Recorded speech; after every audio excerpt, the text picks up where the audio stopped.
như vậy thì nó khác nhau ở cái điểm nào? I have divided this in three categories.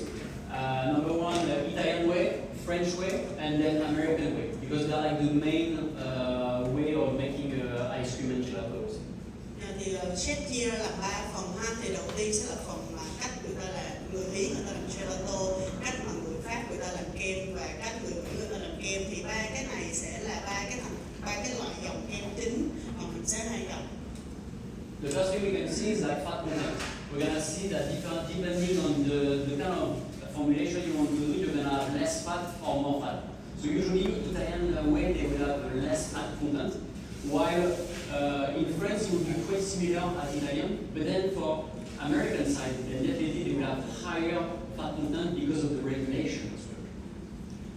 Thì đầu tiên là mình sẽ thấy là cái độ mà chứa chất béo. Thì thường á là người Ý khi người ta làm kem á, thì cái chất béo của người ta chứa ở trong cái kem đó thì nó sẽ thấp. Người Pháp người ta làm thì sẽ tăng dần lên, và cuối cùng thì là người Mỹ thì thường là người ta sẽ tăng cái nồng độ fat cao hơn, chất béo cao hơn. So later on we talk about also the mixed non-fat. For now maybe this term doesn't mean much to you, but later on we're going to talk about mixed non-fat. You will see that mixed non-fat are the elements coming from the milk aside the fat content. And actually something quite important, because this is what will give the structure to your gelato. And we're going to see that regarding the formulation you want to do, this formula is actually very important. Cái tiếp theo là mọi người sẽ thấy là bột sữa không béo. Thì bây giờ mọi người nghe bột sữa không béo thì có thể là chưa có thấy là nó gì đó quan trọng, nhưng mà sau này khi mà mình bắt đầu mình đào vào bên trong những cái cách mình làm trong cái công thức đó, thì mọi người sẽ thấy là cái phần mà bột sữa mà nó tách béo này á, thì nó rất là quan trọng, bởi vì nó ảnh hưởng đến cái cấu trúc kem của mình làm.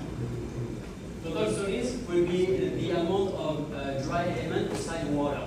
So basically when you calculate your gelato, you will always have in mind how much water you have and how much solid element you have on the outside. And these two needs to be balanced. And then to have a pretty creamy texture. And we can clearly see that French and Italian are pretty much the same. But then of course American will be higher because we have higher fat content. So higher fat content means more solids at the end, which is quite normal. Thì tiếp theo là mọi người sẽ thấy là tổng khối lượng khô. Thì tổng khối lượng khô là cái rất là quan trọng, nhưng mà mình cần phải trong công thức là mình cần phải tính. Tại vì cái tổng khối lượng khô khi mà mình làm kem thì mình cần phải tính chung với lại cái lượng nước làm sao cho nó cân bằng để nó tạo ra cái độ sánh mình trong cái phần kem của mình. Thì mọi người có thể thấy là đây là tổng khối lượng khô của lại Pháp với lại Ý thì nó khá là giống nhau. Tuy nhiên đến phần mà tổng khối lượng khô của bên kem của người Mỹ làm thì nó sẽ cao hơn, là bởi vì cái hàm lượng chất béo cao hơn. Có nghĩa là cái tổng khối lượng khô nó sẽ cao hơn. Then we have overhead content. So the air that we're going to have into our gelato is something actually very important, as we're going to check later. You will see that usually Italian gelato we have less air content, so more texture overall. And then while American ice cream, we have actually high volumes. So you're going to see it's very interesting in terms of business. When you make a business with it, the more air you have, of course, the more you're selling air to clients. And air is free, right? So it's something quite interesting we're going to analyze later on as well. Tiếp theo nó sẽ là cái overrun. Overrun nó là cái không khí mà mình đánh vào bên trong cái kem hay là cái gelato của mình. Mình có thể thấy là cái phần trăm không khí được thêm vào bên trong cái kem, cái gelato của người Ý thì rất là thấp, khoảng 20-30%. Tuy nhiên đến cái phần mà của người Mỹ á, thì nó sẽ cao hơn rất là nhiều, bởi vì cái này nó cũng khá là thú vị, bởi vì cái phần mà không khí mà mình thêm vào nó sẽ ảnh hưởng đến cái cấu trúc, cái độ bông của cái kem. Thì đặc biệt khi mà mình làm buôn bán, đúng không mọi người, thì khi mà nó bông lên càng nhiều thì mình bán được càng nhiều, cho nên là nó sẽ ảnh hưởng đến cái giá mà mình bán, rồi những cái thành phẩm và lợi nhuận của mình. Then we'll talk about stabilizers. I'm not going to go too far for the stabilizer because something that can be quite complicated when you dig into this. But basically for the stabilizer, we'll use some mix of pre-made stabilizer. Now ready to go, so we're going to see a little bit later in the slides what kind of ingredients we use. But most of them, they are being used in all three categories.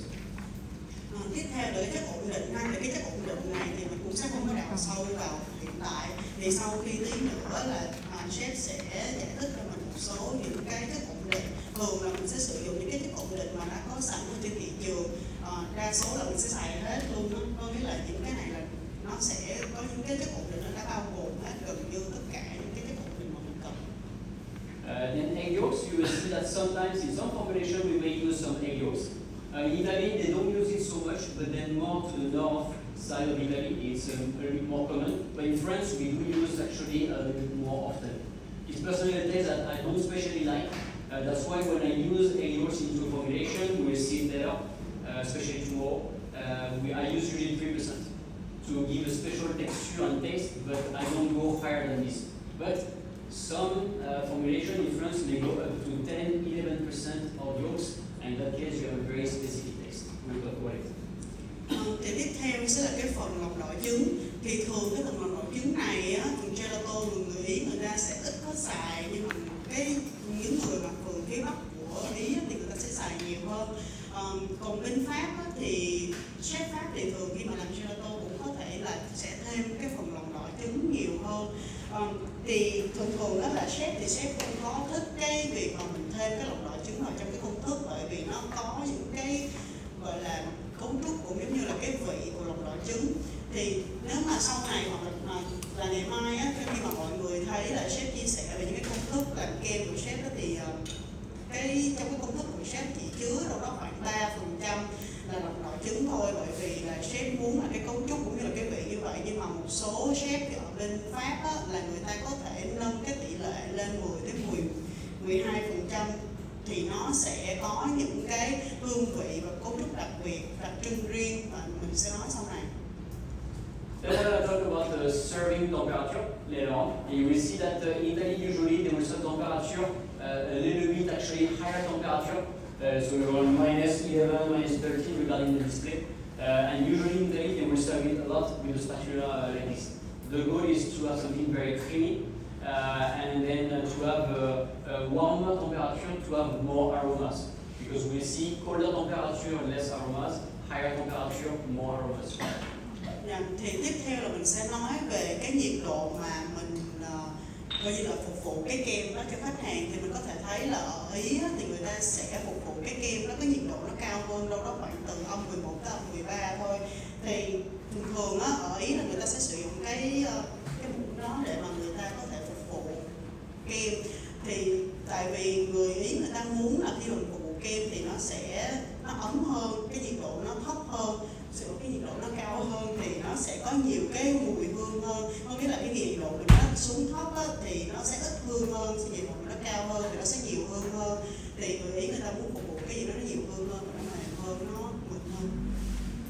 More traditionally in France, we serve the ice cream or gelato with scoops. It's salt plus scoop.